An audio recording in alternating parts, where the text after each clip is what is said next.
Usai habisi ayah kandung, remaja perempuan langsung curi barang berharga korban. ABG perempuan berinisial KS, 17 tahun, yang membunuh ayah kandungnya, Syafrin, 55 tahun, ternyata juga mencuri motor dan handphone, HP, milik korban. Syafrin tewas dibunuh di toko perabot miliknya di Jalan Masjid Baitul Latif, Durensawit, Jakarta Timur. Saat meninggalkan TKP, tersangka mengambil HP milik korban, kemudian mengambil motor milik korban, kata Kabid Humas Polda Metro Jaya Kombes Ade Arisyam Indradi, Senin, tanggal 24 Juni tahun 2024. Saat ini, jelas Ade Ari, penyidik masih mencari motor dan HP korban yang dicuri oleh pelaku. Belum diamankan, alasannya KS HP-nya ada di dalam motor, tapi pada faktanya disita dari dia. Berarti kan dia mengambil, pekerjaan anak ini ngamen, anak-anak pang, ujar dia. Adapun KS membunuh ayah kandungnya karena merasa sakit hati dengan perlakuan korban. Alasan tersangka KS melakukan penusukan dan pembunuhan terhadap ayah kandung atau bapak kandungnya ini adalah, sementara ditemukan fakta oleh penyidik, karena sakit hati, kata Ade Ari. Kepada polisi, KS mengaku sering dimarahi dan dituduh mencuri barang milik korban. Bahkan, KS mengaku pernah dipukul dan disebut sebagai anak haram oleh ayah kandungnya itu. Karena sering dimarahi, kadang dipukul, dituduh mengambil barang milik korban, bahkan pernah dikatakan anak haram oleh korban.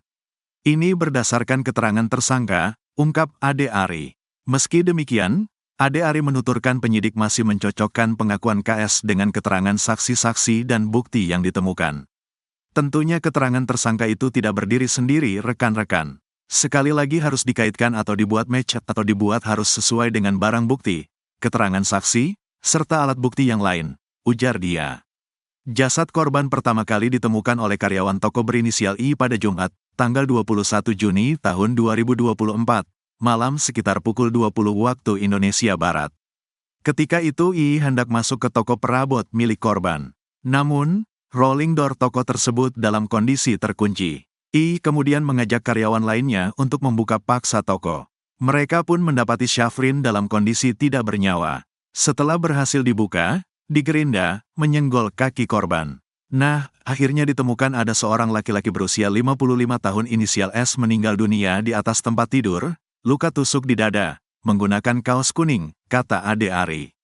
Berdasarkan pengakuan I, jelas Ade Ari, ia sempat pamit kepada korban untuk meninggalkan toko pada Rabu, tanggal 19 Juni tahun 2024, dini hari. Saat itu di rumah korban ada korban, tersangka KS, dan adik tersangka KS. Ini seorang perempuan yang isunya 16 tahun dan juga merupakan anak korban, ujar Kabid Humas. Tak lama kemudian, adik KS juga keluar meninggalkan toko sehingga tersisa tersangka dan korban di tempat kejadian perkara. Di momen itulah KS menghabisi nyawa sang ayah. KS membunuh korban dengan menusuknya menggunakan pisau dapur. Setelah tersangka melakukan penusukan kepada korban yang pertama, berdasarkan keterangan tersangka, korban melawan. Sempat terjadi perlawanan dengan melakukan pencakaran, mencakar tersangka di bagian tangannya, ungkap Ade Ari. Namun, pelaku kembali menusuk ayah kandung itu hingga meninggal dunia. Kemudian ditusuk yang kedua kali. Jadi sementara faktanya ditemukan 2 kali menusuk, ujar Ade Ari.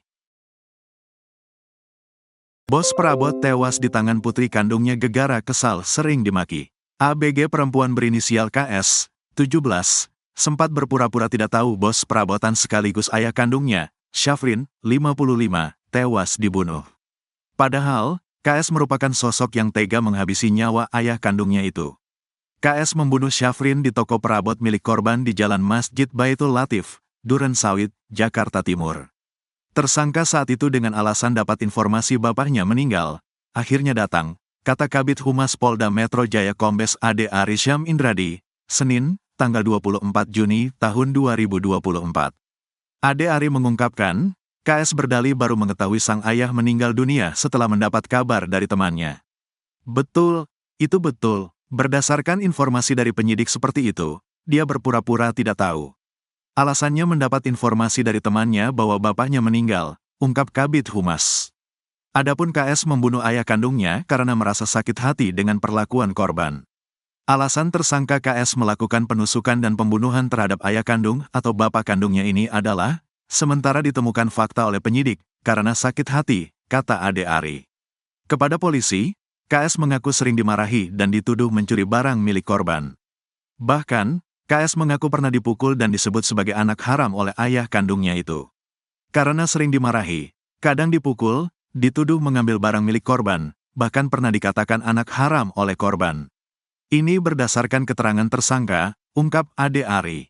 Meski demikian, Ade Ari menuturkan penyidik masih mencocokkan pengakuan KS dengan keterangan saksi-saksi dan bukti yang ditemukan.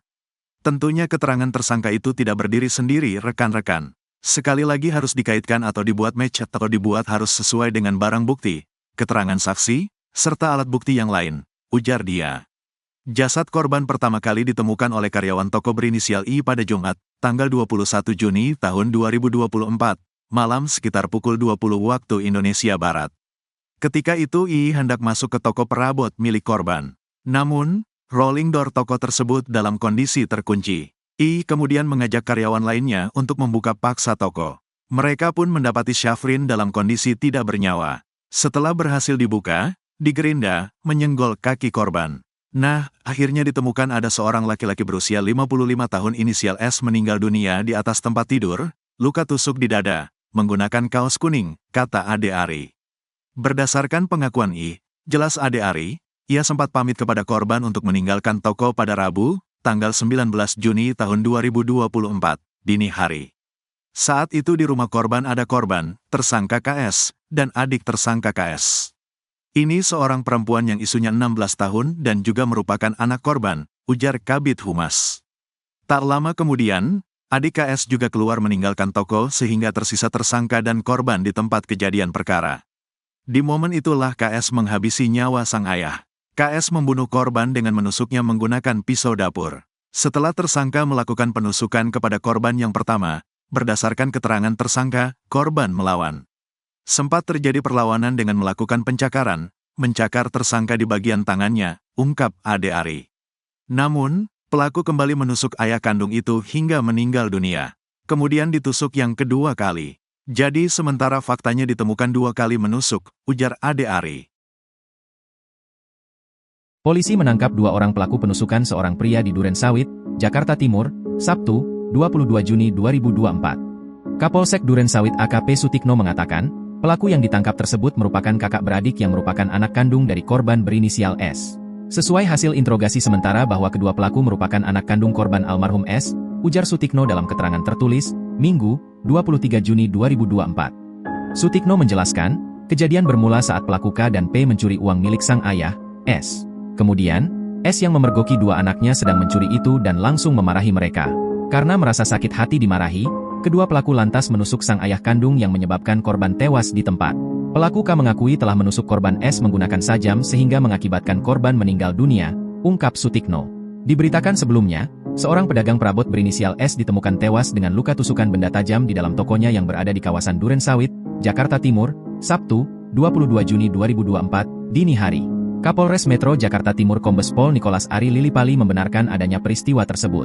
Ya benar ditemukan korban laki-laki, inisial S, kata Nicholas saat dikonfirmasi Kompas.com, Minggu, 23 Juni 2024. Menurut Nicholas, saat ini pelaku penusukan yang berjumlah 2 orang sudah ditangkap pihak kepolisian.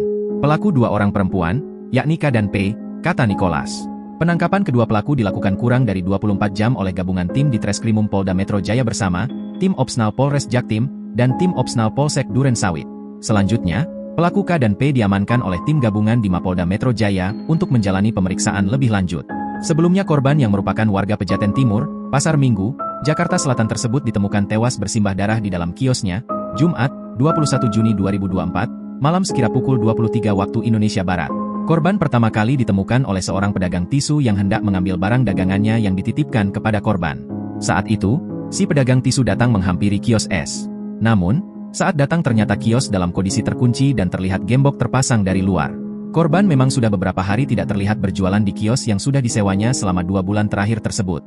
Karena kios terkunci dan korban tak dapat dihubungi, akhirnya pedagang tisu dan pedagang di sekitar lokasi sepakat membuka paksa kios korban dengan cara menjebol gembok rolling door. Sabtu, 22 Juni 2024, dini hari. Ketika pintu sudah terbuka, para pedagang yang membuka paksa kios korban lantas menyalakan lampu karena kondisi di dalam gelap.